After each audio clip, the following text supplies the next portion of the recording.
Subscribe my channel and press the bell icon.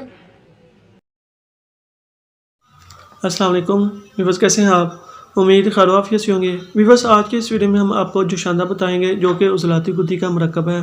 तो इसमें आपने लेना है ज़ोफ़ा लेना है, परसावशान लेना है, अंजीर लेना है, सबोस गंदम लेना है और चीनी लेना है। ज़ोफ़ा आपने लेना है 6 माशा, परसाशों ये भी 6 माशा, अंजीर आपने लेना है 2 अदद, सबोस गंदम ये आपने 6 माशा और चीनी लेनी है हस्बे ज़रूरत। ये एक वक़्त की खुराक है, यानी कि जोशांदा बनाने के लिए एक वक़्त का आप दिन में 3 बार लें या 4 बार, तो आपने फिर आपने इसी मिकदार में लेना है ये वाली चीज़ें अज्जा वगैरह। एक पाव पानी में जोश देना है, जब निसफ़ रह जाए तो उतार कर पुन छान लेना है, फिर आपने पी लेना है। तो ये एक वक़्त की खुराक है। अफ़ाल असरात में उज़लाती गुद्दी है, नज़ला, ज़ुकाम और सीने की सोज़श के लिए भी बेहद मुफीद है। जमी हुई बलगम को खारिज कर देता है, मैदा और अमा में नरमी पैदा करता है, गले की खुश्की के लिए भी मुफीद है।